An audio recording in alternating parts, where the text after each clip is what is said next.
Hello students. इस video में यार हम लोग ये समझेंगे कि वो कौन कौन से क्वेश्चन है यार, वो कौन कौन सा स्टेप्स है जहां हम लोग मिस्टेक कर देते हैं।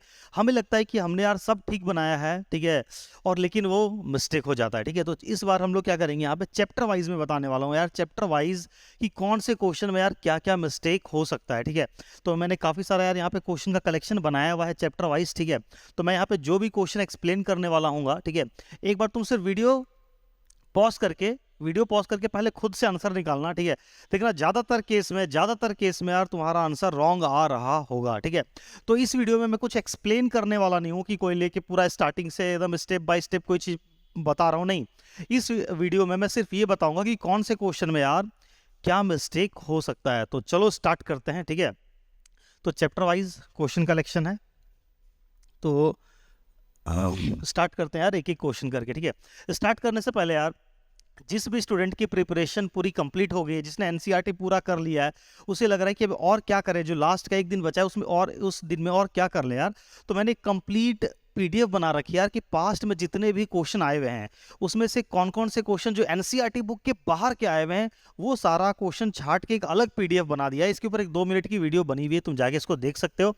और एक यार जितने भी क्लास 10 के जितने भी फॉर्मूला यार, वो सारा फॉर्मूला एक सिंगल पेज पे कर दिया है। ये सारी वीडियो का लिंक डिस्क्रिप्शन में मिल जाएगा। ठीक है, चलो अभी स्टार्ट करते हैं कि मिस्टेक कहाँ कहाँ होता है हमारा। ठीक है, तो अब देखो यहाँ पे ये जो क्वेश्चन, में कोई क्वेश्चन एक्सप्लेन नहीं करूंगा, ये क्वेश्चन तुम्हें आना चाहिए। ठीक है, कि आता जिस कोई बच्चे को ये क्वेश्चन आ भी रहा है ना, देखो मिस्टेक वो क्या कर देगा। देखो यहाँ पे दिया हुआ है 6 बेल कमेंट्स। अच्छा, ये कि तुम एक बार जो मेरे एक्सप्लेनेशन से पहले एक बार तुम अपना खुद का आंसर निकाल लो तो ज़्यादा बेटर समझ में आएगा।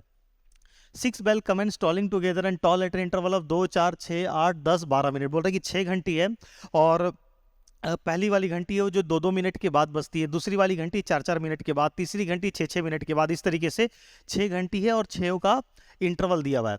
इन 30 आवर्स, 30 घंटे में how many times do they toll together, 30 घंटे में यार वो सारी घंटी कितना टाइम ऐसा आएगा 30 घंटे में कि वो उस टाइम इंटरवल में वो 6 की 6 घंटी एक साथ बज रही होंगी। ठीक है, तो जिस स्टूडेंट को आता है यार वो क्या करेगा, इसका एकदम फटाफट बोलेगा कि एलसीएम निकाल लो, 2, 4, 6, 8, 10, 12 का एलसीएम निकालो। यहाँ पे मैंने लिखा हुआ है एलसीएम, तो ये आ गया 120 मिनट। ठीक है, अभी ये एलसीएम क्यों निकाल रहे हैं, ये इस वीडियो को समझाने का टारगेट नहीं है। ये जिसको आता है वो मिस्टेक क्या करने वाला है वो देखो। ठीक है, वो निकालेगा यार 2 घंटा, यानी 2 घंटे के बाद 6 की 6 घंटी एक साथ बजेगी। ठीक है, तो बोलेगा यार 30 घंटा पूछा है ना, 30 घंटे में कितना ऐसा होगा, तो 30/2 = 15। वो बच्चा आंसर लिख देगा 15। 15 बार ऐसा होगा कि वो सारी घंटियां 6 की 6 घंटी एक साथ बजेगी, और ये हो जाएगा यार गलत। ठीक है, क्या गलत हो गया इसमें, तुम्हें 15 + 1 करके आंसर 16 लिखना था। क्यों 16 क्यों होगा, क्योंकि ये जो तुम्हारा 15 आया ना, तुम इसको ऐसे समझो, ये टाइमलाइन टोटल 30 घंटे का टाइमलाइन है।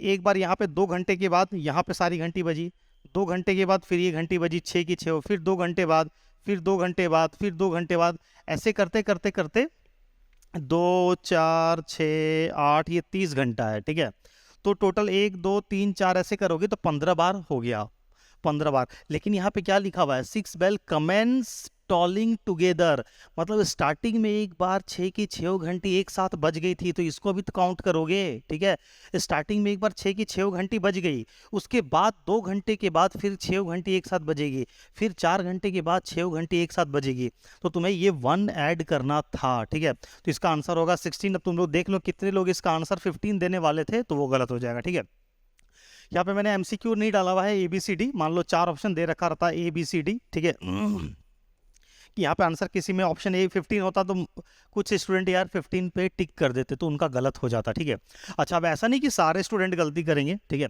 हो सकता है कुछ लोग सही करेंगे, लेकिन कुछ स्टूडेंट ऐसे होंगे जो इसको हड़बड़ हड़बड़ में गलत भी कर सकते हैं, क्योंकि एग्जाम में यार एक अलग ही प्रेशर रहता है, एग्जाम का भी प्रेशर रहता है। आगे बढ़ते हैं यार नेक्स्ट क्वेश्चन में। देखो ये question, if N is a natural number then, N एक नेचुरल नंबर दिया हुआ है, देन ऑलवेज एंड्स विथ, तो ये जो पूरा होगा इसके एंड में कौन सी डिजिट आएगी, तो ये देखो क्या होगा इसमें, बनाओ। N is a natural number, N एक नेचुरल नंबर है, तो 2 ब्रैकेट में 5 का पावर एन प्लस 6 का पावर एन, इसको जो सॉल्व करेंगे तो इसका जो लास्ट डिजिट आएगा वो क्या आएगा। ठीक है, तो अब देखो यहाँ पे कंसेप्ट समझो। एन क्या है, नेचुरल नंबर। तो नेचुरल नंबर है, एन की कोई सी भी वैल्यू हो सकती है, 1 2 3 4 5 6 7 8 100 1000 कुछ भी हो सकता है। अब यहाँ पे समझने वाली बात ये है, पहले खुद का आंसर निकाल लो। 5 का पावर हम कितना भी कर दें, 5 का पावर 1 2 3 4 5 कितना भी पावर कर दें, तो वो जो सॉल्व होके वो नंबर आएगा उसके लास्ट में भी 5 होगा। तुम देखो जैसे 5 का पावर 1 5, 5 का पावर 2 25, 5 का पावर 3 ये क्या हो जाता है 125, तो 5 का पावर 4 ये हो जाता है 625। तो 5 का हम कितना भी पावर कर ले, लास्ट वाला डिजिट आता है 5, ठीक है। तो 2 ये सॉल्व होके एन का हम यहाँ पे कोई सा भी वैल्यू पुट करें, यहाँ पे जो भी नंबर आएगा उसके लास्ट में 5 रहेगा, प्लस 6 का पावर एन, अगर 6 के ऊपर भी हम पावर एन करें तो जो नंबर आएगा उसके लास्ट में 6 होगा। देखो 6 का पावर 1 क्या होता है 6, 6 का पावर 2 36, 6 का पावर 3 216, ठीक है। तो लास्ट में हमेशा 6 आएगा। तो एन की वैल्यू हम लोग कोई से भी ले लें, जो भी नंबर आएगा उस नंबर के लास्ट में 6 रहेगा, ठीक है। तो अब देखो ये नंबर और ये नंबर को हम जोड़ेंगे तो लास्ट वाला 5 और 6 आपस में जुड़ेगा, तो 5 और 6 आपस में जुड़ेगा तो वो क्या बन जाएगा 11। तो लास्ट वाला नंबर 1 होगा और कैरी होके आगे कुछ ना कुछ नंबर आ जाएगा, लेकिन लास्ट वाला नंबर 1 होगा। फिर इस पूरे नंबर को जब हम 2 से मल्टीप्लाई करेंगे तो आगे जो भी आएगा 2 इंटू 1 2, तो लास्ट वाला जो डिजिट होगा वो हमारा क्या हो जाएगा 2। आई होप क्लियर होगा, ठीक है। देखो नेक्स्ट क्वेश्चन, ठीक है।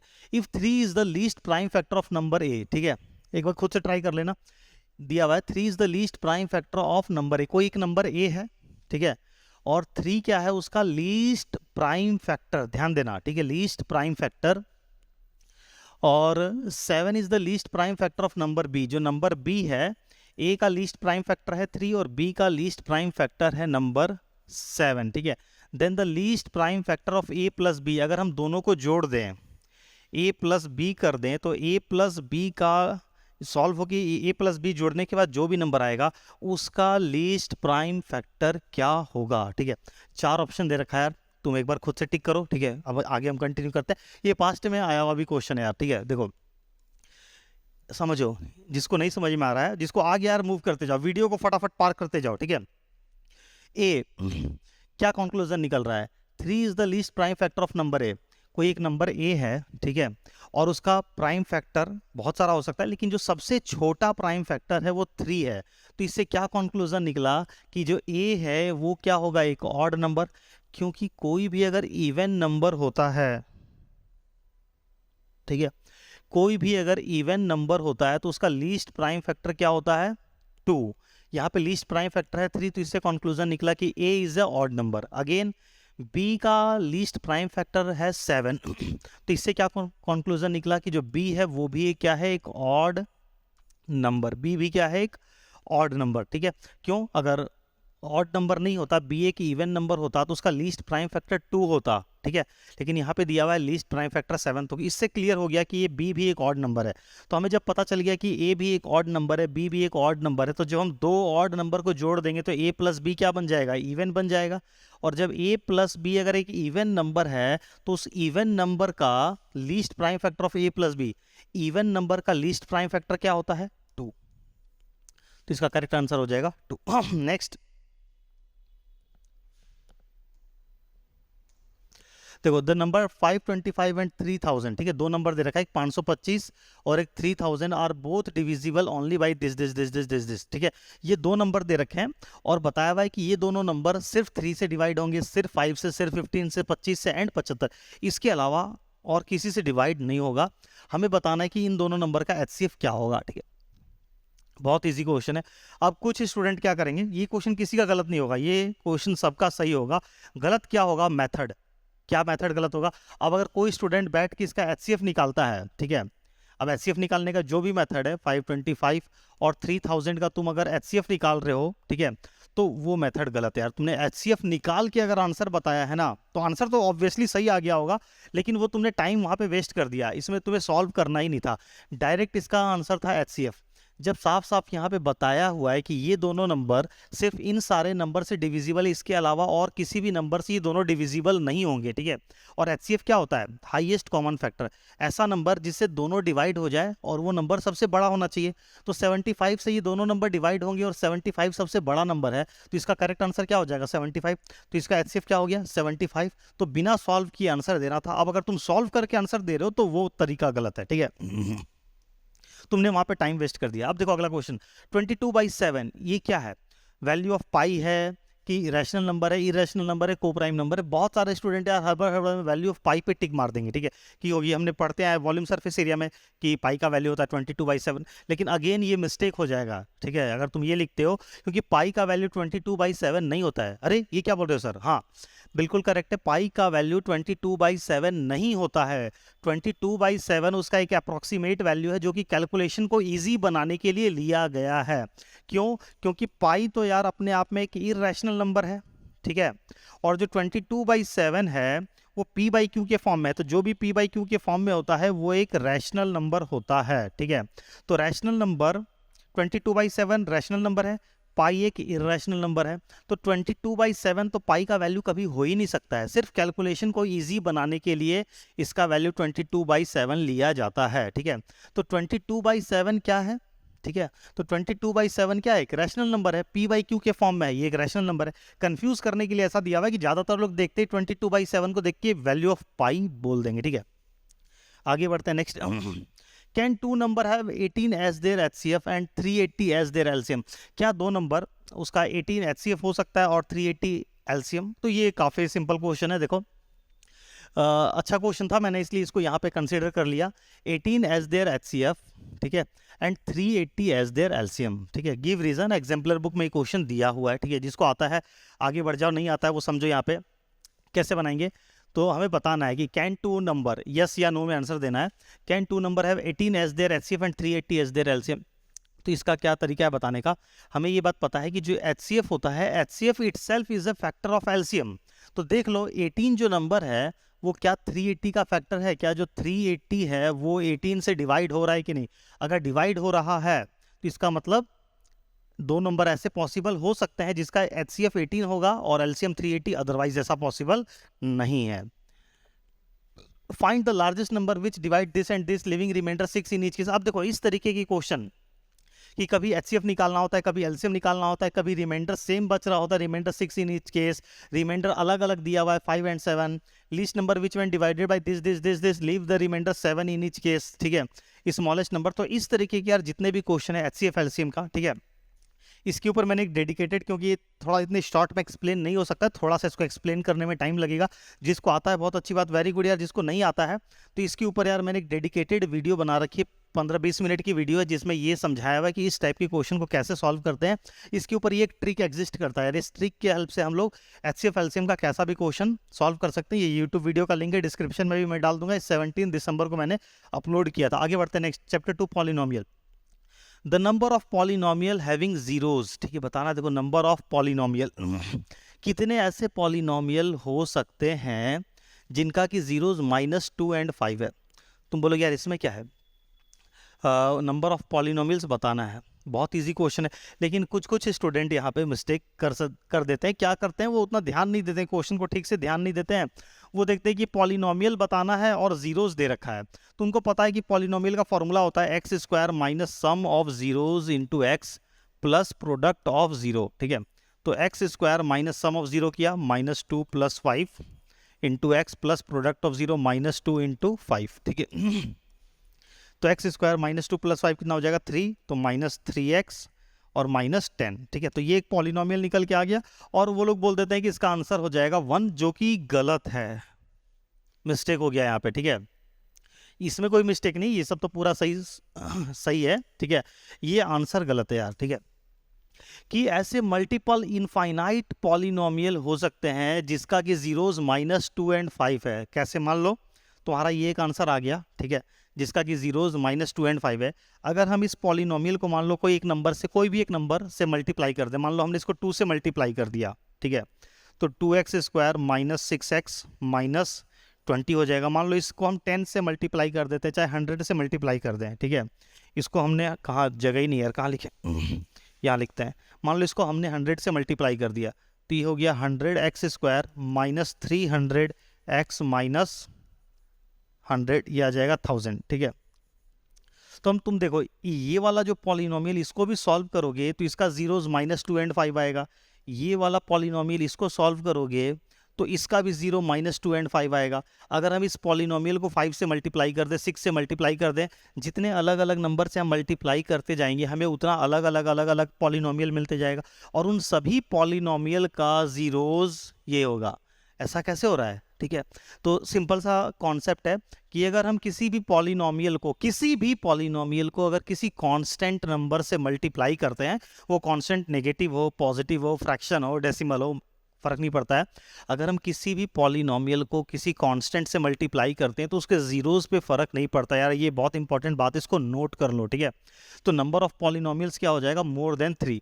इस 4 में नंबर ऑफ पॉलिनोमियल्स तो इनफाइनाइट होगा, लेकिन यहाँ पे हमारे पास जो 4 ऑप्शन दे रखा है उसमें ये रिलेवेंट है, मोर देन 3, तो ये इसका करेक्ट आंसर होगा। ठीक है, जो मैं यहाँ पे बता रहा हूँ यार, ये सारी बात हो सकता है सब स्टूडेंट को समझ में ना आए। ठीक है, उनको समझ में आएगा जिसका बेसिक्स कम से कम अच्छे से क्लियर है। ठीक है, जिनको कम से कम क्वेश्चन सॉल्व करना आता है, जिसने साल भर पढ़ाई अच्छे से की है। लेकिन ये उससे भी एक लेवल ऊपर की वीडियो यार, कि इसमें मैं ये बता रहा हूँ कि तुम कहाँ कहाँ मिस्टेक कर सकते हो। इस क्वेश्चन में यार 90% स्टूडेंट मिस्टेक करेंगे। ठीक है, तुम वीडियो पॉज करके खुद से ट्राई कर लो। देखो, write a quadratic polynomial in x whose roots are, देखो बोलोगे यार ये क्या, ये इतना बच्चा जैसा क्वेश्चन, इसमें मैं मिस्टेक करूंगा लगता है? देखो करोगे, गारंटी है करोगे, बना के देखो। बोलोगे रूट दे रखा है यार, पॉलिनोमियल बनाना है, इतना easy question, x square minus sum of 0 6 plus 12 into x plus product of 0 6 into 12। ठीक है, तो x square minus 12 6 18, x plus 12 6 के 72। ठीक है, ये आ गया आंसर। यार सर आप तो बोल रहे थे गलत होगा, देखो गलत होगा।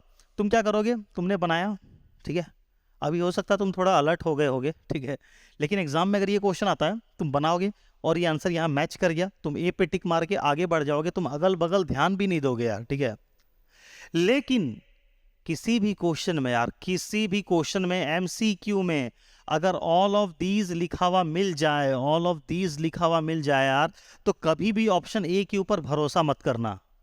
भले ये मैच कर जाएगा ना, ये क्वेश्चन इस तरीके का जान के ही ऐसा दिया जाता है जिसमें ऑल ऑफ दीज लिखा रहेगा ना, तुम क्वेश्चन को सॉल्व करोगे, पहला वाला ऑप्शन तुमसे मैच कर जाएगा।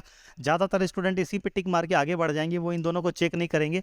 जबकि ज़्यादातर केस में ऑल ऑफ दीज वाला जब लिखा रहता है ना, तो तुम बी को भी चेक करो, हो सकता है कि ये भी आंसर आ जाए। तुम्हारा जो आंसर ए से मैच कर गया है, लेकिन हो सकता है बी भी उसका आंसर हो सकता है सी भी उसका आंसर हो, नहीं भी हो सकता है। लेकिन अगर क्वेश्चन में डी में ऑल ऑफ दीज लिख दिया है ना, तुम्हें चेक करना पड़ेगा, वहां पे तुम टाइम सेव नहीं कर सकते, तुम्हें थोड़ा सा टाइम लगाना होगा। तो हमारा आंसर तो ये आया है भाई, ये तो मैच भी कर रहा है, सब कुछ सही है। और ये जो लिखा हुआ है ये तो दूर दूर तक इससे मैच नहीं कर रहा है, ये तो कुछ अलग ही चीज़ लिखा हुआ है फ्रैक्शन में, ये भी कुछ अलग ही चीज़ लिखा हुआ है। हमारा तो ये आंसर आ गया, थोड़ा ध्यान दो। अभी जस्ट इसके पहले वाले क्वेश्चन में मैंने क्या कॉन्सेप्ट बताया था, मैंने क्या बताया वो कॉन्सेप्ट है, ठीक है। वो अब तुम्हें पता है कि नहीं पता था, तुम कमेंट करके बताना इस वीडियो के बाद, और तुम पेपर पेन लेके बैठ जाओ यार। अगर इस वीडियो को यहाँ तक पहुँच गए, आगे भी बहुत सारे वीडियोज़ में बहुत सारे ऐसे ऐसे कॉन्सेप्ट बताने वाला हूँ जो शायद तुमने पढ़ा नहीं होगा और तुम्हें लग रहा होगा अरे ये क्या बता रहे हैं सर, ये कोई कॉन्सेप्ट है, ठीक है। तो नोट करते जाना है, बहुत सारा बहुत कुछ नया इस वीडियो में तुम्हें सीखने को मिलेगा, ठीक है। तो अब देखो, अगर अभी जस्ट मैंने बताया था थोड़ी देर पहले, जस्ट इसके पहले वाले क्वेश्चन में, कि अगर हम किसी भी पॉलिनोमियल को कांस्टेंट से मल्टीप्लाई करते हैं उसके जीरोस पे कोई फ़र्क नहीं पड़ता है, ठीक है, उसके जीरोस पे कोई फ़र्क नहीं पड़ता है। यानी अगर हम इस पॉलिनोमियल को किसी भी कांस्टेंट से मल्टीप्लाई कर देंगे तो उसका जीरोस भी 6 और 12 ही रहेगा। तो अब तुम देखो, अगर हम इसको 1/2 से मल्टीप्लाई कर दें तो क्या हो जाएगा, ये x² माइनस 1/2 से मल्टीप्लाई करेंगे ये बन जाएगा 9x, प्लस इसको 1/2 से मल्टीप्लाई करेंगे तो ये बन जाएगा 36। अब तुम देखो इससे मैच कर गया कि नहीं, ये मैच कर गया, देखो तो ये भी करेक्ट आंसर है, ठीक है, ये भी करेक्ट है, ये भी करेक्ट है। अब तुम देखो इसको अगर हम 1/18 से मल्टीप्लाई कर दें तो ये आ जाएगा। अगर तुम इसको 1/18 से मल्टीप्लाई करते हो, ठीक है, इसको थोड़ा सा इरेज कर लेते हैं, 1/18 से मल्टीप्लाई करते हैं तो ये बन जाएगा 1/18 x²। अब बोलोगे सर 1/18 से आप क्यों मल्टीप्लाई कर रहे हैं, तो भाई यहाँ पे दिख रहा है ना मेरे को, यहाँ से आइडिया है ना। तो 1/18 मतलब, तो यहाँ पे 1/18 से मल्टीप्लाई करेंगे तो ये क्या बन जाएगा -x, और यहाँ पे 1/18 से मल्टीप्लाई करेंगे तो ये बन जाएगा 4। देखो इससे मैच कर गया, यानी ये भी करेक्ट आंसर है। तो इसका आंसर क्या हो जाएगा, ऑल ऑफ दीज। जबकि ज़्यादातर स्टूडेंट इसमें ऑप्शन ए पे टिक करके आगे बढ़ जाएंगे और वो एग्जाम के बाद निकल के बोलेंगे यार पेपर तो बहुत ईजी आया था, पेपर तो बहुत ईजी था एकदम। अरे भैया तुम्हें नहीं पता, तुम गलत करके आए हो, ठीक है। अगला क्वेश्चन देखो, form a quadratic polynomial whose product and sum of zeros are this and this. अब देखो इसमें क्या मिस्टेक होगा सर, इतना लल्लू सा क्वेश्चन। इसमें भी यार काफी स्टूडेंट मिस्टेक करेंगे, क्यों? क्योंकि यार हमारा जो ब्रेन है वो जब भी इस तरीके के क्वेश्चन है, form a quadratic polynomial whose this, तो हुज जीरोस आर, तो 4 एंड 7, देखो क्या मिस्टेक होने वाला मैं बताता हूँ।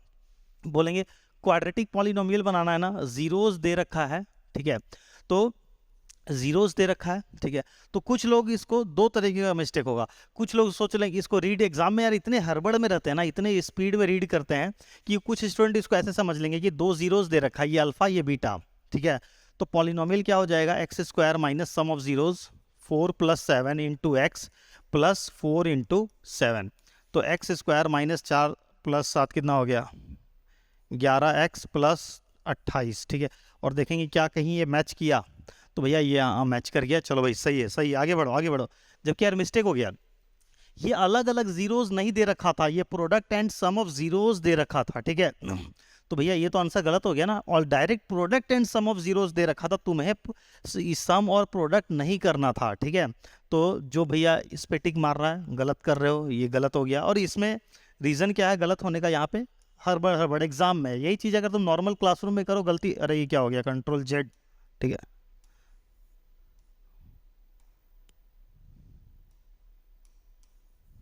ठीक है, क्लासरूम में ये गलत नहीं होगा, लेकिन एग्जाम में ये सब इतनी बेसिक बेसिक चीजें भी गलत हो जाती है, ठीक है। अच्छा, दूसरा मिस्टेक क्या हो सकता है, कुछ लोग क्या करेंगे कि अच्छा product and sum of zeros दे रखा था ना, तो x square minus sum of zeros 4x plus product of 0 7, ठीक है, तो एक्स स्क्वायर माइनस 4x + 7, और ये मैच कर गया, x square minus, again mistake हो गया यार, ये मिस्टेक फिर से।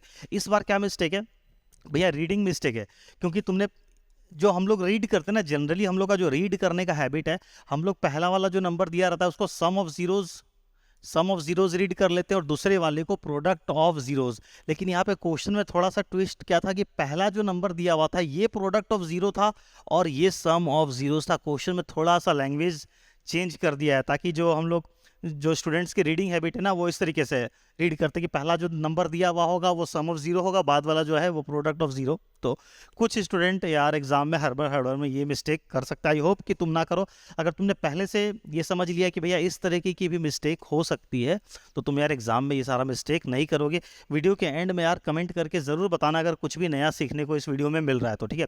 अगला क्वेश्चन देखो, इफ द स्क्वायर डिफरेंस, ठीक है, if the square difference of the zeros of the quadratic polynomial, एक क्वाड्रेटिक पॉलिनोमियल दिया हुआ है और यहाँ पे दिया हुआ है if the square difference of the zeros of the quadratic polynomial is equal to this, find the value of p. हमें यहाँ पे पी का वैल्यू बताना है, ठीक है, और दिया हुआ क्या है, square difference of the zeros, तो तुम बोलोगे जीरोस को अल्फा और बीटा मान लिया, ठीक है, ये जो भी पॉलिनोमियल है उस पॉलिनोमियल का जीरोस को अल्फा बीटा मान लिया, तो क्या दिया हुआ है, स्क्वायर्ड डिफरेंस, तो alpha square minus beta square is equal to 144। में भी कुछ स्टूडेंट ऐसे लिख दें तो गलत हो जाएगा यार, स्क्वायर्ड डिफरेंस, तो वो क्या करेंगे, ये जो दोनों जीरोस दिया हुआ है उसका स्क्वायर किया और उसको डिफरेंस कर दिया, ठीक है, तो ये मिस्टेक यार, ये मिस्टेक है।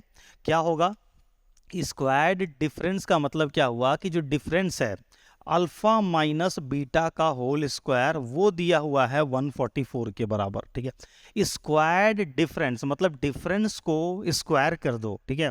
If the squared difference of the zeros, किसका स्क्वायर डिफरेंस, जीरोस का, तो जीरोस क्या है, alpha beta, alpha minus beta का होल स्क्वायर, ये दिया हुआ है 144, ठीक है। आगे का जो प्रोसेस है यार तुम खुद से इसको बना लेना। मिस्टेक कहाँ हो सकता था, अगर तुम ऐसे लेके बनाते तो ये मिस्टेक हो जाता, ठीक है। अब इसके आगे तो यार इस वीडियो में ये बताने का टारगेट नहीं यहाँ पे कि सिर्फ मिस्टेक कहाँ हो सकता था, मैं वो सारा पॉइंट आउट कर रहा हूँ, ठीक है। इसके आगे का प्रोसेस नॉर्मल था, ठीक है। Find the zeros of the polynomial, ठीक है। अब देखो एक क्वेश्चन दिया हुआ है, बोल रहा है कि इसका जीरोस फाइंड करो, ठीक है। तो x square plus x plus 6 is equal to 0, तो ये बहुत सिंपल है यार, एक्स स्क्वायर प्लस क्या हो जाएगा 3x minus 2x, 3x minus 2x, x आ जाएगा plus 6 is equal to 0, x common निकल गया, एक्स प्लस 3 माइनस 2 कॉमन निकल गया, x plus 3 equal to 0, x plus 3 एक ब्रैकेट में आ गया और एक्स माइनस 2 एक ब्रैकेट में आ गया इक्वल टू 0, तो एक्स का वैल्यू हो जाएगा -3 और एक्स का वैल्यू हो जाएगा 2। अगर कोई बच्चा हड़बड़ में अगर इस तरीके से बनाया है तो भैया, और तुम देखोगे -3, -3, मैच कर गया और ये हो जाएगा गलत। गलत क्यों हो गया भैया, क्या गलती है इसमें बताओ। गलती ये है यार कि जब भी माइनस कॉमन निकालते हैं, जैसे यहाँ पे -2 हमने कॉमन निकाला, तो भैया ब्रैकेट के अंदर का साइन कौन चेंज करेगा? हाँ, एग्जाम में यार कोई बहुत बड़ी गलती नहीं होती है, ठीक है। इस तरीके से छोटी छोटी ही मिस्टेक हो जाती है। ध्यान रखना कि जब भी ब्रैकेट के बाहर माइनस लो, अंदर का साइन चेंज करना मत भूलो। तो अब अगर तू यहाँ अंदर का साइन चेंज कर दिए होते तो मिस्टेक नहीं होता, ठीक है। तो यहाँ पे क्या हो जाता, क्या होगा अगर तुमने यहाँ पे कॉमन निकाल दिए होते, ठीक है। तो यहाँ पे x +3 -2 कॉमन ले लिए, तो x यहाँ पे क्या हो जाता, -3 = 0। अब तुम देखते हैं यहाँ तो x +3 है, x -3 है, तो अब तो आगे कुछ कॉमन निकलेगा ही नहीं, यानी ये क्वेश्चन आगे बनेगा ही नहीं। तो इसका आंसर क्या हो जाएगा, नॉन ऑफ दिस। और तुम अगर उस पर ध्यान नहीं देते यहाँ पे, तो तुम्हारा आंसर वो तुम ए पे टिक मार देते और अगेन ये मिस्टेक हो जाता, ठीक है। आगे अब देखो next linear equation, the difference of two number is 24 and the one number is 3 times the other, then find them. Word problem है, बोल रहा है दो नंबर है, दो नंबर का डिफरेंस दिया हुआ है 24 एंड वन नंबर, एक नंबर जो है दूसरे का 3 गुना है, ठीक है। तो अब देखो ये इतना इजी क्वेश्चन है, तो काफ़ी सारे स्टूडेंट इसको पूरा प्रोसेस से सॉल्व करते हैं, नहीं भाई, तो ये मिस्टेक है। तुम आंसर निकाल दोगे लेकिन वो टाइम वहाँ पे ज़्यादा लग जाएगा। अगर कोई क्वेश्चन है जिसको बिना सॉल्व किए, अगर एमसीक्यू का क्वेश्चन है और उसको बिना सॉल्व किए अगर डायरेक्ट आंसर देना पॉसिबल है, तो तुम डायरेक्ट दो ना, कैसे दोगे? तो जो 4 ऑप्शन में से जो कंफर्म है कि जो ऑप्शन नहीं हो सकता उसको पहले हटा दो। तो यहाँ क्या दिया हुआ है, difference of two number is 24, दोनों नंबर है, दोनों के डिफरेंस 24 है। तो क्या यहाँ दोनों नंबर का 24 दिख रहा है डिफरेंस? यस। यहाँ दिख रहा है? नहीं, तो ये ऑप्शन तो हो ही नहीं सकता है। यहाँ दिख रहा है 24, 40 और 14 माइनस कर देंगे, अगर हम 40 में से 14 तो कितना आ जाएगा, 26। तो यहाँ भी 24 का डिफरेंस नहीं दिख रहा है। 33 और 11 यहाँ पे अगर हम माइनस कर देंगे तो यहाँ भी 24 का डिफरेंस नहीं दिख रहा है। 24 का डिफरेंस सिर्फ यहीं पे है, तो हमारा काम हो गया। और क्या रिलेशन दिया हुआ था, one number is 3 times the other, एक नंबर जो है दूसरे का 3 गुना है। तो ये 12 3 36, ये करेक्ट यहाँ पे फिट बैठ रहा है। 10 ये 3 गुना है, तो वैसे यहाँ पे ये भी फिट बैठ रहा था। ये 14 इसका 3 गुना नहीं है, तो ये अगेन कट हो गया। ये इसका 3 गुना है, तो 3 गुना ये भी था, 3 गुना ये भी था, 3 गुना ये भी था। लेकिन जो 24 का डिफरेंस है वो सिर्फ यहाँ पे था, तो हमारा ये करेक्ट आंसर हो जाएगा। तो तुम इस तरीके से सॉल्व कर सकते हो, यहाँ पे टाइम थोड़ा सा सेव हो जाएगा। अगला देखो, इस क्वेश्चन में भी यार काफी सारे स्टूडेंट मिस्टेक कर सकते हैं। देखो x = 3 y = 4 is a solution of the linear equation. बोल रहा है कि x 3 y 4 इसमें से किसका सॉल्यूशन होगा, ठीक है। तो इसका तरीका यार सिंपल है, पुट करके देख लो। 3 x के प्लेस पे हमने 3 को पुट किया, +2 y के प्लेस पे क्या पुट किया, 4, 2 × 4 -17, 0 आता है कि नहीं? देखो 3 3 जा 9 +4 2 जा 8 -17, 9 और 8 17 -17 = 0 आ गया। तुम बोलोगे यानी ये करेक्ट आंसर है यार, ठीक है। और तुम अगेन एग्जाम में हड़बड़ में रहोगे, आगे बढ़ जाओगे, लेकिन फिर से ये गलत हो जाएगा। गलत, ये गलत नहीं है, ये सही है, लेकिन ये गलत हो गया। क्यों? ऑल ऑफ दीज, अगर ऑप्शन में ऑल ऑफ दीज रहे तो तुम्हारा जो आंसर आया है वो भले ऑप्शन ए से मैच कर जाए, तुम्हें मैंने पहले भी बताया था कि बाकी दोनों ऑप्शन को चेक करना कंपलसरी। हो सकता है कि ये 3 और 4 इसको भी सेटिस्फाई कर देता, हो सकता है इसको भी सेटिस्फाई कर देता, तो चेक करके देख लेना यार, और उसके अकॉर्डिंग आंसर देना। इस वाले केस में ये जो क्वेश्चन है इसमें इसको भी सेटिस्फाई कर जाएगा और इसको भी सेटिस्फाई, तो इसका आंसर हो जाएगा all of these. Next question देखो, फॉर व्हाट वैल्यू ऑफ के, वीडियो पॉज करो और इसको खुद से बनाओ, इसके बाद वाला भी खुद से बनाना, इसके बाद वाला भी। अगला 3 क्वेश्चन वीडियो पॉज करके बना लो, मजा आ जाएगा। देखो, for what value of k the following system of equation, बनाओ इसको।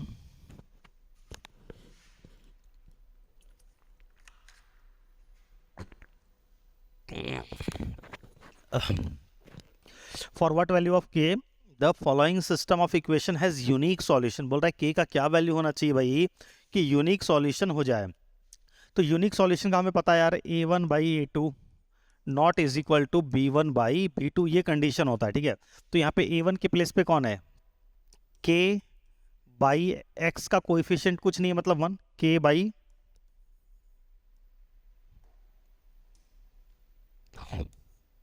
k/1 not is equal to 8/2, यानी नीचे 1 लिखने का जरूरत नहीं है, 2 से कट गया 4 बार में, तो क्या आ गया, k is not equal to 4, k का वैल्यू 4 नहीं होना चाहिए। तो ये हमारा आंसर आ रहा है, k का वैल्यू 4 नहीं होना चाहिए। मतलब 4 को छोड़ के कुछ भी हो सकता है। तो तुम देखोगे यार काफ़ी सारे स्टूडेंट यहाँ पे क्या करेंगे कि भाई ये आंसर आया ना, वो एज इट इज़ जो आया ना सॉल्व करके वो खोजने की एज इट इज़ वो चीज़ ऑप्शन में लिखी हुई मिल जाए। अरे कोई ज़रूरी थोड़ी यार कि ये जो आया यही एज इट इज़ तुम्हें लिखा हुआ मिलेगा, ठीक है। थोड़ा दिमाग लगाओ। तो बहुत लोग देखेंगे यार कि के नॉट इक्वल टू 4 तो ऐसा लिखा हुआ ही नहीं है, नन ऑफ दिस पे मार दो टिक, और ये अगेन तुम हो गया गलत। भाई ये क्या मजाक चल रहा है इसमें क्या गलत है? देखो क्या बोल रहा है, हमारा आंसर क्या आया कि के का वैल्यू 4 नहीं होना चाहिए। तो 4 नहीं होना चाहिए तो 4 को छोड़ के तो कुछ भी हो सकता है ना। 4 को छोड़ के 3 भी हो सकता है, 5 भी हो सकता है, 2 भी हो सकता है, 4 भी हो सकता है। सॉरी, 4 नहीं होना चाहिए, ठीक है। तो 4 नहीं होगा, ये तो नहीं हो सकता है। तो -4 तो हो सकता है, 5 हो सकता है, 3 हो सकता है, बोथ है एंड भी, बोथ है एंड भी तो नहीं हो सकता है क्योंकि यहाँ पे 4 है, 4 नहीं हो सकता है। तो ये कट गया, ये नहीं हो सकता है, बोथ है एंड भी नहीं हो सकता है, 4 नहीं होगा, 3 हो सकता है, 2 हो सकता है, 5 हो सकता है, -4 हो सकता है यार, ठीक है। तो ये हो जाएगा इसका करेक्ट आंसर, ठीक है। देखो फिर से वही क्वेश्चन, थोड़ा सा चेंज है। For what value of k the following system of equation has unique solution. फिर से वही क्वेश्चन है, बोल रहा है यूनिक सॉल्यूशन। तो अगेन यूनिक सॉल्यूशन के लिए a1/a2 not is equal to b1/b2। तो यहाँ पे a1 के प्लेस पे आ गया k, a2 के प्लेस पे आ गया 1, not is equal to b1 8/2, यानी k not is equal to 4। k का वैल्यू 4 नहीं होना चाहिए, ठीक है। तो तुम देखोगे कि k का वैल्यू नॉट, ये ऑप्शन मैच कर गया, चलो इस बार तो मैच कर गया, आगे बढ़ो। फिर से गड़बड़, फिर से गड़बड़, फिर से गड़बड़ हो गया यार गड़बड़, ठीक है। फिर ये गड़बड़ नहीं है भाई, ये सब सही है। सब कुछ तुम सही करते हुए भी गलत कर रहे हो, ठीक है। सब कुछ सही बना लिया, ऑप्शन भी मैच कर गया, टिक भी मार दिया, फिर भी गलत हो रहा है यार, ये क्या मजाक क्या चल रहा है, ठीक है। देखो क्या आया, के का वैल्यू 4 नहीं होना चाहिए। तो यहाँ पे क्या लिखा हुआ है, के नॉट इक्वल टू 4, 4 नहीं होना चाहिए। तो 4 को छोड़ के कुछ भी तो हो सकता है यार, 3 भी हो सकता है, 2 भी हो सकता है, 5 हो सकता है, 6 हो सकता है, -4 भी हो सकता है। 4 नहीं होना चाहिए। तो क्या ये 4 है? नहीं, ये 4 नहीं है, नहीं है तो हो सकता है। तो ये भी तो हो गया, यानी ये भी करेक्ट है, ये भी करेक्ट है। तो बोथ ए एंड बी, तो इसका आंसर क्या हो जाएगा, both A and B. I hope कि तुम लोग समझ पा रहे होगे, ठीक है। कि थोड़ा सा अगर ध्यान दोगे ना सॉल्व करते वक्त तो गड़बड़ नहीं होगा यार। तो क्वेश्चन सिर्फ ऐसा नहीं कि सॉल्व किया, टिक मारा, जो आंसर मैच कर गया उस पर टिक मार के आगे बढ़े। थोड़ा सा अगल बगल पे भी ध्यान देना यार, ठीक है। जैसे तुम लोग क्लास में देते हो ना वैसे ही। For what value of k the given equation has no solution. बोल रहा है के का क्या वैल्यू होना चाहिए कि नो सॉल्यूशन। इस बार नो, पिछला यूनिक का था ना, ये नो। इसमें भी यार गारंटी है 100% गलती करोगे। देखो ट्राई करो वीडियो पॉज करके। नो सॉल्यूशन का क्वेश्चन है, तो नो सॉल्यूशन का कंडीशन क्या होता है, a1/a2 is equal to b1/b2 not equal to c1/c2, ठीक है। तो a1 के प्लेस पे आ गया 2, a2 के प्लेस पे आ गया 5 equal to 14/k not equal to 18/45, ठीक है। अब देखो काफ़ी सारे स्टूडेंट फिर अगेन यहाँ पे भी क्या करते हैं, भैया के का वैल्यू चाहिए ना, के यहाँ पे आ रहा है ना, सॉल्व करो, इसको सॉल्व करो। तो वो लिखेंगे 2/5 is equal to 14/k, cross multiply किया, के उधर गया, 14 इंटू 5 ऊपर आ गया, 2 नीचे आ गया, 2 से कट गया 7 बार में, 7×5 35, के का वैल्यू आ गया 35, ठीक है। और सॉल्व करते यार तुरंत देखते हैं कहीं 35 दिख रहा है क्या, अरे हो गया हो गया, 35 मिल गया, आगे बढ़ जाओ। कैसे आगे बढ़ जाओ, हाँ। क्वेश्चन में नन ऑफ दीज भी लिखा हुआ है, all of these, none of these रहे तो भैया वो तुम पूरा चेक करके जाओ, ठीक है। ऐसे नहीं जा सकते हो। तो के का वैल्यू आ गया 35, तो यानी तुम बोल रहे हो कि के का वैल्यू अगर हम 35 ले लें तो नो सॉल्यूशन हो जाएगा। थोड़ा सा अब इसको समझो यहाँ पे हुआ क्या, गड़बड़ क्या है, ठीक है। के का वैल्यू तुम्हारा 35 आ गया, ठीक है। तो अब तुम देखो अगर तुम के का वैल्यू 35 पुट करते हो, ठीक है, के का वैल्यू मान लो तुम यहाँ 35 पुट कर दिए, तो ये क्या लिखा हुआ है 2/5 कॉमा, ये a1/a2 का वैल्यू है, 14/k के प्लेस पे तुमने पुट किया, क्या आया था 35, ठीक है, कॉमा c1/c2 क्या है 18/45। तो ये कट के कितना हो जाएगा 2/5, 7 से कट गया, और ये 9 से कट गया 2 बार में, 9 से कट गया ये 5 बार में। तो तुम अगर k का नो सॉल्यूशन का कंडीशन क्या होता है कि k का जो भी तुम वैल्यू पुट करोगे, मतलब ये पूरा इक्वेशन सेटिस्फाई होना चाहिए, ठीक है। तो अब अगर तुम यहाँ पे k के प्लेस पे 35 पुट करते हो तो ये भी क्या आ जाएगा 2/5, और ये भी 9 से कट जाएगा 2/5। यानी तुम k के प्लेस पे अगर 35 पुट करोगे तो ये तीनों ही, चाहे k के प्लेस पे तुम कुछ भी पुट करो, इसका वैल्यू तो कंफर्म है ना, 18/45 जो है वो कट के 2/5 बनेगा। तो a1/a2 और c1/c2 का वैल्यू तो हमेशा आपस में इक्वल होगा। इसको तो k से कोई फर्क ही नहीं पड़ रहा, k के प्लेस पे तुम जो मर्जी पुट कर लो, a1/a2 और c1/c2 तो आपस में इक्वल हो गया। और नो सॉल्यूशन के लिए ये दोनों बराबर होना चाहिए। तो इन दोनों को बराबर करने के लिए अगर तुम k के प्लेस पे 35 पुट करते हो तो तीनों ही बराबर हो गया। तीनों बराबर हो गया तो वो इनफाइनाइट मैनी सॉल्यूशन हो जाएगा। तुम बोलोगे हम 35 नहीं पुट करेंगे, नॉट इक्वल टू 35 ले लो, 35 नहीं पुट करोगे तो ये दोनों भी आपस में बराबर नहीं होगा। नो सॉल्यूशन करवाने के लिए इन दोनों को तो बराबर होना पड़ेगा।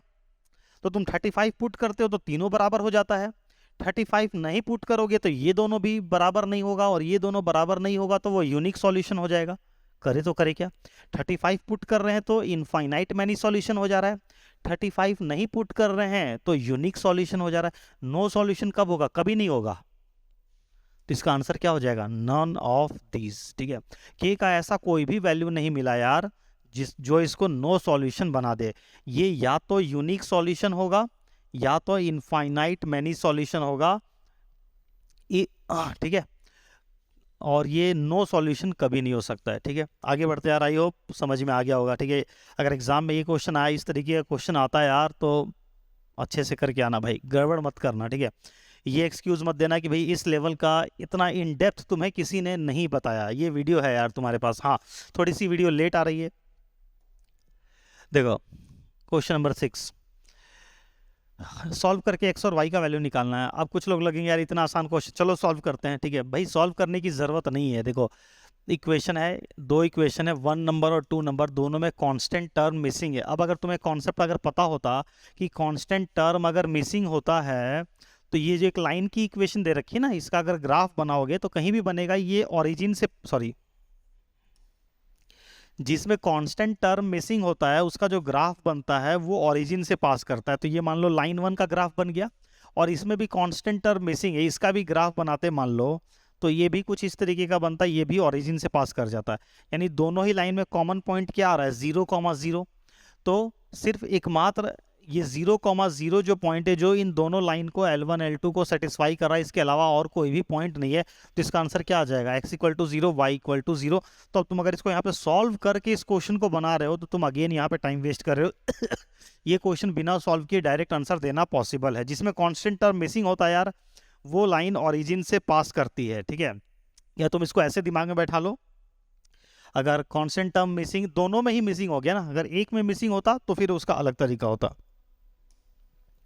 How many pair of linear equation are there which has unique solution this and this? बोल रहा है कि how many pair of linear equation, कितने ऐसे linear equation हो सकते हैं जिसका कि यूनिक सॉल्यूशन हो। तो यार इनफाइनाइट है, ये भी बहुत सिंपल क्वेश्चन है, इसमें तो यार कुछ है नहीं ज़्यादा समझाने लायक। यूनिक सॉल्यूशन तो मान लो ये पॉइंट है -1,3 -1,3, तो इस पॉइंट से पास होने वाली तो यार इनफाइनाइट मैनी लाइन हो सकती है ना, बहुत सारी लाइन इस पॉइंट से पास हो सकती है। ठीक है, तो मान लो ये हो गया, हमने ये दो लाइन ले लिया तो ये एक पेयर बन गया ना, दो लाइन को मिला के एक पेयर बन गया। तो इन दोनों का सॉल्यूशन क्या आ गया, -1,3।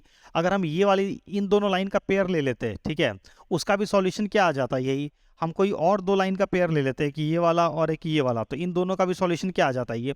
तो ऐसे कितने पेयर बन सकते हैं यार, तो ऐसे इनफाइनाइट पेयर बन सकते हैं। ठीक है, अगला देखो, डिफरेंस ऑफ रेसिप्रोकल। ये क्वेश्चन यार इसमें 99% स्टूडेंट मिस्टेक करते हैं। 99 मैंने ऐसे नहीं लिख दिया, 99 मतलब 99।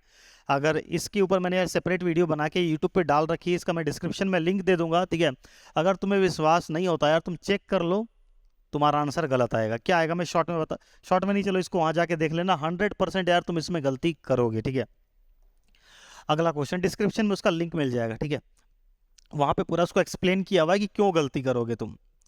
सम ऑफ एज ऑफ 2 चिल्ड्रेन, ठीक है, अब देखो इसमें क्या मिस्टेक होता है। Sum of age of 2 children वाले क्वेश्चन में क्या है कि father's age is 3 times the sum of the age of his 2 children. बोल रहा है कि फादर का जो एज है वो 3 गुना है। ठीक है, तो फादर का एज जो है वो 3 गुना है। किसका 3 गुना? Sum of the age of 2 children. तो हम लोग क्या करते हैं, sum of age of 2 children को एज्यूम कर लेते हैं एक्स, ठीक है। तो फादर्स एज क्या हो जाता है, 3x, ठीक है। आफ्टर 5 years हीज एज, मतलब father age, after 5 year father age will be 2 time the sum of their age. Sum of their age मतलब दोनों बच्चों का एज, ठीक है। तो हम जाएंगे यहाँ पे लिखते हैं after 5 year sum of age of 2 children और फादर्स एज। तो देखो, जो इस तरीके का क्वेश्चन हम लोग वर्ड प्रॉब्लम बनाते हैं, अगर जैसे 5 साल पीछे जाने बोलता है, किसी क्वेश्चन में 5 साल आगे जाने बोलता है, आफ्टर 5 years, तो हम लोग क्या करते हैं कि इसमें भी 5 प्लस कर देते हैं और इसमें भी 5 प्लस कर देते हैं। तो यहाँ पे यार अगर तुम ऐसा करोगे तो एक छोटा सा मिस्टेक हो जाएगा, ठीक है। जैसे sum of the age of 2 children तुम बोलोगे 5 साल बाद, तो दोनों यहाँ पे 5 बढ़ जाएगा और इसमें भी 5 बढ़ जाएगा, ठीक है। तो ये तो सही हो गया, लेकिन ये गलत हो गया। तुमने अगर हड़बड़ में ये लिख दिया यार, या चाहे तुम्हें कंसेप्ट नहीं पता था, चाहे जो भी रीज़न, तुमने अगर यहाँ पे x + 5 लिखा, अपने मन से पूछ के देखो तुम क्या लिखने वाले थे। अगर तुमने x + 5 लिखा है यार, तो ये गलत हो गया। क्यों गलत हुआ वो समझो। 2 चिल्ड्रन है ना यार, 2 चिल्ड्रन है, तो दोनों का आज प्रेजेंट एज, हमने दोनों के एज को जोड़ दिया तब x आया। तो अगर हम 5 साल के बाद आगे जाएंगे तो दोनों का एज 5-5 बढ़ेगा ना, और फिर वहाँ पे दोनों के एज को जोड़ोगे तो उसमें 10 इंक्रीज हो जाएगा ना। एग्जाम्पल से मान लो एक बच्चा है चाइल्ड 1, उसका एज है 15 साल, और दूसरा बच्चा है चाइल्ड 2, उसका एज है 10 years। अगर हम आज दोनों का सम करते हैं तो 15 10 25 हो गया। अगर हम 5 साल आगे चले जाएं तो इसका एज कितना हो जाएगा, 15 5 20, इसका एज कितना हो जाएगा, 10 5 15। अब हम यहाँ पे सम करो तो ये 35 आ गया ना। देखो यहाँ पे 25 था, यहाँ पे 35 हो रहा है, 10 का डिफरेंस आ रहा है। तो यहाँ पे 5 प्लस नहीं होगा, यहाँ पे क्या होगा, x + 10 प्लस होगा। क्यों? क्योंकि 2 चिल्ड्रन है यार, तो 5 साल अगर हम आगे जाएंगे तो दोनों का एज 5-5 बढ़ गया ना। बात समझ रहे हो। अगर 3 चिल्ड्रन रहते, यहाँ पे sum of age of 3 children दे रखा होता, 3 चिल्ड्रन होते और हम 5 साल अगर आगे जा रहे हैं तो तीनों का 5-5-5 बढ़ा तो 15, तब हमें यहाँ पे क्या x + 15 करना रहता। बाकी का प्रोसेस तुम्हें पता है, ठीक है। ये मैं सिर्फ वो सारा पॉइंट बता रहा हूँ कि कहाँ कहाँ मिस्टेक होता है यार, ठीक है। आगे रिड्यूस टू रिड्यूस बाई, ठीक है। देखो ये 2 वर्ड ऐसा है यार, अगर तुम इसको ध्यान से नहीं पढ़ोगे, इसको नहीं समझोगे, तो अगेन एग्जाम में मिस्टेक होगा। देखो क्या, if we add 1 to the numerator, बोल रहा है कि 1 अगर हम न्यूमरेटर में जोड़ दें and subtract 1 from the denominator, a fraction reduces to 1। तो यहाँ पे वर्ड प्रॉब्लम है। न्यूमरेटर को हम एज्यूम कर लेते हैं x, डिनोमिनेटर को हमने एज्यूम कर लिया y, ठीक है। तो हमारा फ्रैक्शन क्या बन गया, फ्रैक्शन हमारा बन गया x/y। अब क्वेश्चन में क्या बोल रहा है कि if we add 1 to the numerator, अगर हम न्यूमरेटर में 1 जोड़ दें x + 1 and subtract 1 from the denominator y - 1, denominator में से हमने 1 माइनस कर दिया, ठीक है। अब फ्रैक्शन रिड्यूसेस टू 1, तो जो फ्रैक्शन है वो रिड्यूस टू 1, मतलब फ्रैक्शन का वैल्यू 1 हो जाएगा। तो ये हो गया इक्वल टू 1, ठीक है। रिड्यूसेस टू का मतलब हो गया कि फ्रैक्शन का जो भी पहले जो भी वैल्यू था, हमने ये जो मैनिपुलेशन किया, ऐसा मैनिपुलेशन करने के बाद फ्रैक्शन का वैल्यू रिड्यूसेस टू 1 का मतलब अब घट के 1 हो चुका है, तो फ्रैक्शन का वैल्यू हो गया 1। ये करेक्ट है, ठीक है। अब अगर यहाँ पे रिड्यूसेस टू के जगह पे सिर्फ रिड्यूसेस बाई लिखा रहता, क्वेश्चन में रिड्यूसेस बाई लिखा रहता, और कोई स्टूडेंट इसको ऐसे कर देता, तब गलत हो जाता। अगर रिड्यूसेस बाई लिखा रहता ना, यहाँ पे 2 की जगह पे बाई लिखा रहता, इसका मतलब क्या होता है, रिड्यूसेस बाई 1 का मतलब क्या हुआ, रिड्यूसेस बाई 1 का मतलब पहले जितना था उसमें से 1 कम हो गया, ठीक है। If we add 1 to the numerator and subtract 1 from the denominator, ऐसा करने पे फ्रैक्शन रिड्यूसेस बाई, यहाँ पे मैंने क्वेश्चन चेंज कर दिया, रिड्यूसेस बाई 1, तब हमें क्या लिखना रहता, x/y। पहले ओरिजिनल फ्रैक्शन क्या था, x/y।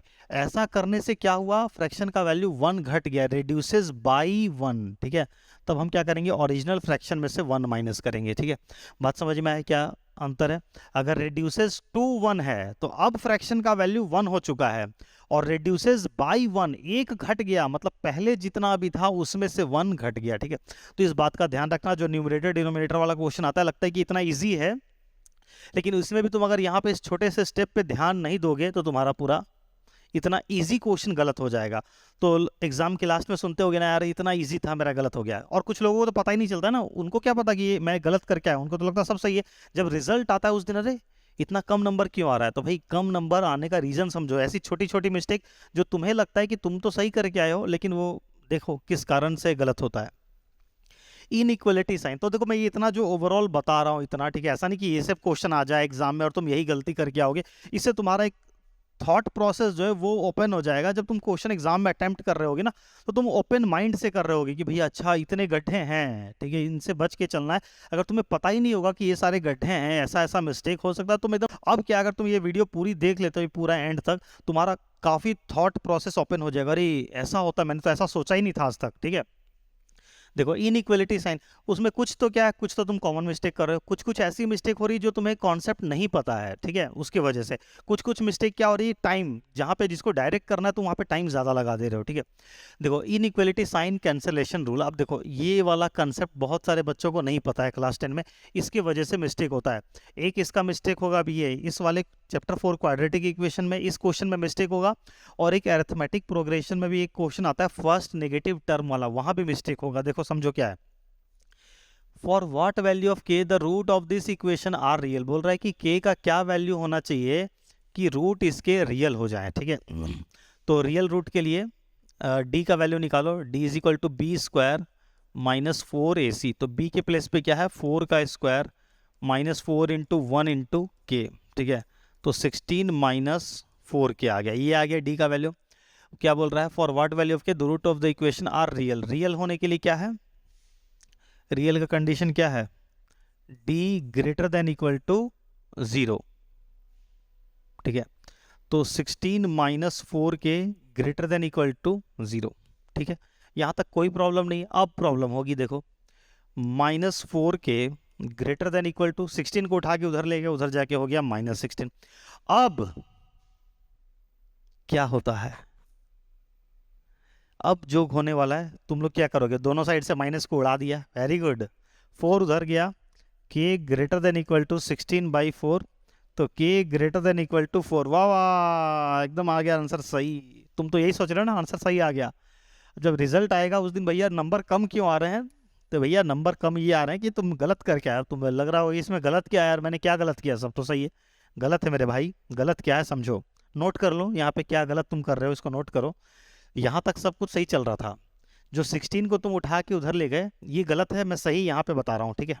इस जगह पे इसको इरेज कर देते हैं, इसका काम खत्म हो गया, ठीक है। करेक्ट पार्ट यहाँ तक 16 minus 4 k greater than equal to 0, minus 4 k greater than equal to minus 16 हो गया। अब देखो ध्यान से समझना, जो बीच में अगर इक्वल टू का साइन रहता ना, बीच में अगर इक्वल टू का साइन रहता तब तुम दोनों साइड से माइनस काटते, किसी को कोई प्रॉब्लम नहीं थी। लेकिन जहां बीच में इनइक्वल का साइन आ गया ना, तो तुम दोनों साइड से माइनस नहीं काट सकते हो। क्यों नहीं काट सकते, सब डिटेल क्लास 11 में पढ़ना है। चाहे यूट्यूब पे मैंने कुछ वीडियोस अपलोड कर रखी है जहाँ पे इसका बहुत डिटेल एक्सप्लेनेशन है, अभी टाइम कम है तो अभी तुम शॉर्ट में समझो कि भैया बीच में अगर इनइक्वल का साइन रहे तो दोनों साइड से तुम माइनस को नहीं काट सकते हो, ठीक है, या काट सकते हो तो बीच का साइन फ्लिप हो जाता है। तो अभी तुम्हें कैसे करना है तुम वो समझो कि हमें तो के का वैल्यू चाहिए, और के के आगे कोई नंबर कोई साइन वाइन नहीं होना चाहिए, के को एकदम अकेला आज़ाद करके दो, ठीक है, सिर्फ हमें के का वैल्यू चाहिए। तो यहाँ से हमें इस माइनस के साइन को हटाना होगा। तो माइनस का साइन कैसे हटेगा, मल्टीप्लाई बोथ साइड बाई -1। अगर तुम दोनों साइड -1 से मल्टीप्लाई कर दोगे तो यहाँ का साइन हट जाएगा, ठीक है। -4 इंटू -1 करोगे, इधर का हटे नहीं हटे हमें कोई मतलब नहीं है। लेकिन रूल क्या होता है कि अगर तुम जो भी ऑपरेशन कर रहे हो तो वो दोनों साइड करना होगा ना, ऐसा थोड़ी कि हमारी मर्जी हम यहाँ पे -1 से मल्टीप्लाई करके इसका साइन हटा दें। हमें पता है कि ये माइनस कैसे हटेगा, कि अगर हम यहाँ पे एक और माइनस से मल्टीप्लाई कर दें तो ये वाला जो -4 है वो माइनस का साइन गायब हो जाएगा। तो जब माइनस से मल्टीप्लाई करना है तो फिर दोनों साइड करना पड़ेगा। तो जब तुम दोनों साइड माइनस का से मल्टीप्लाई करोगे तो ये क्या बन गया, ये बन गया 4k, और ये यहाँ भी माइनस से मल्टीप्लाई हुआ तो ये बन गया 16, और बीच का जो साइन है वो पलट गया। क्यों पलटा, तो ये रूल है, ठीक है। इसको मैं डिटेल में भी एक्सप्लेन कर सकता हूँ लेकिन अभी टाइम कम है, ठीक है। बस तुम अभी ये ध्यान रख लो कि दोनों साइड अगर नेगेटिव नंबर से मल्टीप्लाई करोगे तो बीच का साइन पलट जाता है, ठीक है। तो अब देखो, अब यहाँ से हम 4 को हटाएंगे तो k less than equal to 16 divided by 4 क्या आ जाएगा, 4। तो हमारा आंसर क्या आ गया, k is less than equal to 4, और तुम्हारा आंसर क्या आ रहा था, k greater than equal to 4, ठीक है। तो इसका आंसर होगा k less than equal to 4, ठीक है। ये गलत है, ठीक है। तो तुम बोलोगे यार सर हमें ये सब तो बात नहीं पता है, कैसे करें। तो तुम देखो यहाँ पे एक मैं और तरीका बताता हूँ कि इसको प्रूफ करने के लिए कि ये सही है ये गलत है, ठीक है, ये गलत है, ठीक है। कैसे, देखो तुम लोग ये सब झंझट में हम पढ़े ही ना, तो उसका कोई तरीका हाँ है ना। देखो -4 के क्या है, ग्रेटर देन इक्वल टू, नहीं सॉरी यहाँ से ये वाला स्टेप 16 -4 के, ये वाला स्टेप यहाँ लिख रहे हैं 16 - 4 k greater than equal to 0। अगर तुम 4k को उठा के उधर ले जाते, 16 greater than equal to 4k उठ के उधर जाता तो ये प्लस बन जाता, +4k, 4 इधर आके डिवाइड होता 16/4 ग्रेटर देन इक्वल टू के, ये हो जाता 4 ग्रेटर देन इक्वल टू के। देखो सिंबल किसकी तरफ खुला हुआ है, 4 की तरफ खुला हुआ है ना, सिंबल का जो डायरेक्शन है वो 4 की तरफ ओपन है, k की तरफ क्लोज है। तो इसको हम पलट के लिख सकते हैं, k को अगर हम इधर लिख दें 4 को उधर लिख दें तो सिंबल किसकी तरफ ओपन है, 4 की तरफ, तो अभी भी 4 की तरफ ही ओपन रहेगा ना। तो देख लो यही आंसर आया, k less than equal to 4, k less than equal to 4। तो इसमें कोई झमेला नहीं हुआ। तो तुम्हें अगर ये वाली बात नहीं समझ में आई है तो तुम इस वाली बात को फॉलो कर लो। ध्यान रखना कि जो इनइक्वल का क्वेश्चन आ जाए, कोई ऐसा क्वेश्चन आ जाए जहाँ पे तुम्हें k का वैल्यू निकालना हो और तुम्हें ये लग रहा है कि तुम इसमें कंफ्यूज कर जाओगे, अभी टाइम कम है, तो तुम क्या करना, जिसमें वो वेरिएबल वाला पार्ट है उसको उठा के RHS, उसको मतलब देखना कि उसको तुम पॉजिटिव बना लो, ठीक है। अगर ये पहले से पॉजिटिव रहता, यहाँ पे +4 रहता तो हम 16 को उठा के उधर ले जाते, ये k वाला पार्ट नेगेटिव था, हम इस k वाले को उठा के उधर ले गए तो वो पॉजिटिव बन गया। आई होप कि ये पॉइंट समझ में आया होगा, ठीक है। इस टाइप का क्वेश्चन मैंने पहले भी अपलोड कर रखा है यार, पास्ट में भी, ठीक है। अब देखो ये दोनों क्वेश्चन भी, मान लो कोई क्वेश्चन है जैसे ये वाला, find the value of k for which this equation has real and distinct root, ठीक है। तो again real and distinct root के लिए तुम क्या करोगे, d का वैल्यू निकालोगे, ठीक है। d का वैल्यू जो भी आएगा, मान लो d का वैल्यू जो भी आ गया, ठीक है, तुम क्या करोगे, रियल एंड डिस्टिंक्ट रूट के लिए d greater than equal to 0, d का वैल्यू कर दोगे greater than equal to 0। d का जो भी वैल्यू आया होगा वो तुम पुट करोगे, ठीक है, d का जो भी वैल्यू आया होगा पुट कर दोगे, और ग्रेटर देन इक्वल टू 0 करके सॉल्व करोगे, सॉल्व करोगे, करते जाओगे तो तुम इस स्टेप पे पहुंच जाओगे, k² ग्रेटर देन 16, या 16 हो सकता है, 64 हो सकता है, जो भी होगा ट्राई करके देख लेना। तो उसके बाद अगेन तुम मिस्टेक करोगे, ठीक है। और ये वाला क्वेश्चन है तो तुम्हें सॉल्व करके देख लेना, वीडियो पॉज करके, k² लेस देन 16 आ जाएगा और k² ग्रेटर देन 16। इसके बाद यार काफ़ी सारे स्टूडेंट मिस्टेक करते हैं, ठीक है। एक बार शॉर्ट में चलो बता देते हैं यार, ठीक है, एक बता देते हैं, ठीक है। देखो मान लो ये वाला क्वेश्चन है,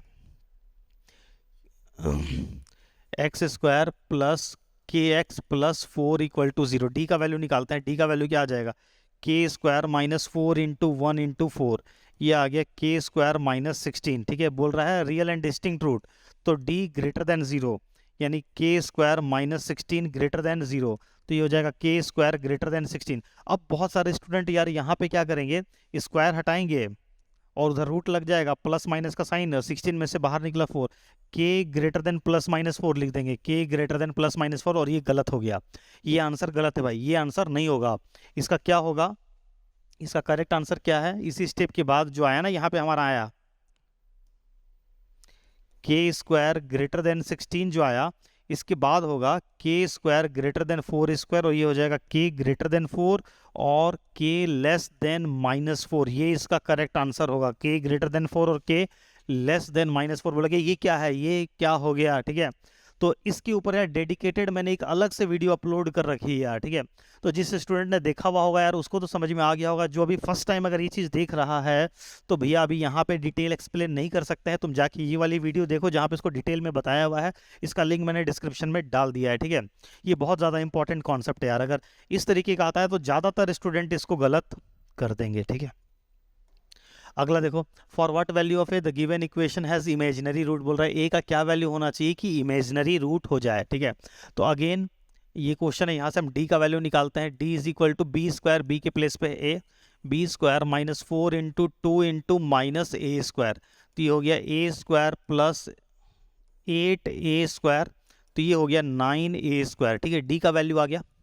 बोल रहा है कि फॉर व्हाट वैल्यू ऑफ है the given equation is imaginary root, imaginary root मतलब नो रियल रूट, तो इसका कंडीशन क्या होता है, डी इज लेस देन 0, ठीक है। तो डी का वैल्यू क्या है, 9 ए स्क्वायर इज लेस देन 0, तो ए स्क्वायर लेस देन 0, 9 उधर चला गया तो ये 0 हो जाएगा, ए स्क्वायर लेस देन 0। अब अगेन यहाँ पे यार कुछ स्टूडेंट ए स्क्वायर लेस देन 0, स्क्वायर हटाओ रूट लगा, तो ए लेस देन 0 इसको बोल देंगे, ठीक है, ए लेस देन 0, तो ये मिस्टेक हो गया। क्या मिस्टेक है इसमें, देखो ए स्क्वायर लेस देन 0, ठीक है। ए के प्लेस पे ए का स्क्वायर, तुम समझो यहाँ पे थोड़ा सा समझना, अब इस स्टेप के आगे कैसे सॉल्व होगा, ए का स्क्वायर लेस देन 0, ए का कोई ऐसा तुम वैल्यू बता दो मेरे को जिसका स्क्वायर करने पे वो 0 से छोटा आ जाए। ए स्क्वायर लेस देन 0 का मतलब क्या है, लेस देन 0 का मतलब क्या होता है, नेगेटिव वैल्यू, ठीक है। तो ऐसा कोई नंबर बताओ, ए का कोई भी ऐसा वैल्यू बताओ जिसको हम स्क्वायर करें तो नेगेटिव आ जाए, होगा ही नहीं। तुम अगर ए के प्लेस पे पॉजिटिव वैल्यू लेते हो 1 2 3 4 5 6, तुम उनका स्क्वायर करके देखो क्या वो वैल्यू 0 से छोटा आएगा, नहीं। 2 का स्क्वायर 4, क्या 0 से छोटा है, नहीं। 3 का स्क्वायर 9, क्या 0 से छोटा है, नहीं। तो यानी तुम यहाँ पे कोई भी पॉजिटिव वैल्यू लोगे तो वो सेटिस्फाई नहीं कर रहा है। नेगेटिव वैल्यू लेके देखो, -1 -2 -3 -4, तुम अगर नेगेटिव वैल्यू भी लेते हो तो उसका स्क्वायर होके क्या हो जाएगा, वो एक पॉजिटिव हो जाएगा। क्या एक पॉजिटिव नंबर 0 से छोटा होता है, नहीं। तो तुम यहाँ पे ए के प्लेस पे नेगेटिव वैल्यू भी नहीं हो सकता है, पॉजिटिव भी नहीं हो सकता है, बोलोगे 0 तो हो जाएगा, अरे 0 का स्क्वायर करोगे, अगर ए के प्लेस पे 0 ले लेते हो, 0 का स्क्वायर क्या होगा, 0। तो क्या 0 जो है वो 0 से छोटा है, क्या 0 इज लेस देन 0, क्या ये स्टेटमेंट ट्रू है, 0 0 से छोटा है, हम बोल सकते हैं ऐसा 0 0 से छोटा है, नहीं। 0 0 से छोटा कैसे हो सकता है यार। तो ए का हमें ऐसा कोई वैल्यू मिला ही नहीं जो इस इक्वेशन को सेटिस्फाई करे, तो नो रियल वैल्यू, ऐसा कोई भी रियल वैल्यू नहीं। यहाँ कॉम्प्लेक्स में हम जाएंगे तब वो अलग कहानी है, क्लास 11 में हमें कॉम्प्लेक्स नंबर पढ़ना है, यहाँ क्लास 10 में यार नो रियल वैल्यू, एक ऐसा कोई भी रियल नंबर एग्जिस्ट नहीं करता है जो इस स्टेटमेंट को सेटिस्फाई करे। लेकिन ज़्यादातर स्टूडेंट यार इसका वैल्यू 0 लिख के या तो 0 कर देगा, कोई स्टूडेंट लेस देन 0 कर देगा, जबकि इसका करेक्ट आंसर है नो रियल वैल्यू।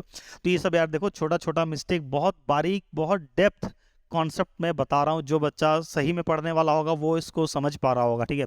हो सकता है कोई स्टूडेंट यार इस वीडियो को एग्जाम के बाद कभी फ्यूचर में देख रहा होगा, कमेंट करके यार ज़रूर से बताना, जब हो सकता है तुमने पूरा क्वाड्रेटिक हो सकता है सारा कुछ पढ़ लिया है, उसके बाद तुम्हें कभी ये वाली वीडियो मिली हो, ठीक है। Is 0.2 a root of this equation, क्या बोल रहा है 0.2 इस इक्वेशन का रूट है। अब देखो यहाँ पे हर बार में क्या होता है, बोलेगे कौन सी बड़ी बात है, पुट करके देखना, लो एक्स स्क्वायर माइनस 0.4 दिया हुआ है ना, एक्स के प्लेस पे पुट किया, -0.2 का स्क्वायर माइनस 0.4, 0.2 का स्क्वायर 0.4 माइनस 0.4, तो आ गया 0। हाँ भैया स्टेटमेंट सेटिस्फाई कर रहा है, तो ये इसका यस। लेकिन अगेन मिस्टेक क्या हुआ भाई, इस बार मिस्टेक क्या हुआ, ये मिस्टेक हर बार में हो गया कि 0.2 का स्क्वायर, जो बच्चा 0.4 लिख देगा वो गलत हो गया ना। 0.2 का स्क्वायर क्या होगा, 0.2 का स्क्वायर क्या होगा, 0.2 का स्क्वायर होता है यार 0.04, ठीक है। 0.2 का स्क्वायर होता है 0.04, तुमने 0.4 कैसे लिख दिया, ठीक है, समझ गए। अगला क्वेश्चन देखो, write whether the following statement are true और फॉल्स, बताना है कि ये सारे स्टेटमेंट ट्रू और false. Every quadratic equation has exactly 1 root, बोल रहा है कि जितने भी क्वाड्रेटिक इक्वेशन होते हैं सबका मात्र एक रूट होता है, तो साफ साफ यार फॉल्स। किसने बोला एक रूट है, 2 भी हो सकता है, 1 भी हो सकता है, 0 भी हो सकता है, ठीक है। Every quadratic equation has at least, बोल रहा है कम से कम वन तो रूट होगा ही। क्यों होगा भैया, क्यों वन रूट होगा, जीरो भी हो सकता है, तो ये स्टेटमेंट भी हो गया false. Every quadratic equation has at least two root, बोल रहा है कम से कम दो रूट तो होगा। क्यों दो रूट होगा, फॉल्स। जीरो भी हो सकता है, वन भी हो सकता है। Every quadratic equation has at most two root, ये बात सही है एकदम ट्रू, हर बात फॉल्स नहीं है। बोल रहा है ज्यादा से ज्यादा टू रूट हो सकता है, तो ये बिल्कुल सही है। टू से ज्यादा नहीं हो सकता, टू से कम हो सकता है, तो एटमोस्ट टू ये करेक्ट स्टेटमेंट है। तो इस तरीके का वर्ड एटमोस्ट, एटलीस्ट, ये हमें प्रोबेबिलिटी में बहुत ज़्यादा देखने को मिलता है। तो प्रोबेबिलिटी अभी बहुत सारा यार, काफ़ी है। देखो ये जो मेरे को अभी, हम लोग कहाँ पहुँचे हैं, अभी तक हम पहुँचे हैं यहाँ पे, ये रियल नंबर का बता दिया सारा, लीनियर इक्वेशन बता दिया, क्वाड्रेटिक का बता दिया, ठीक है। अब अरिथमेटिक प्रोग्रेशन यार, ठीक है। तो मेरे हिसाब से यार वीडियो काफ़ी लंबी हो चुकी होगी, तो एक काम करता हूँ मैं यहाँ से ब्रेक करता हूँ। इसके बाद जो चैप्टर 5 है इसको अगले वीडियो में कंटिन्यू करता हूँ, ठीक है। और इसका लिंक इसके बाद वाली डिस्क्रिप्शन, इसी वीडियो के डिस्क्रिप्शन मिल जाएगा यार। अगर समझ में आ रहा, कुछ भी नया सीख रहे हो यार, कमेंट करके ज़रूर से बताना, ठीक है। चलो बाय बाय।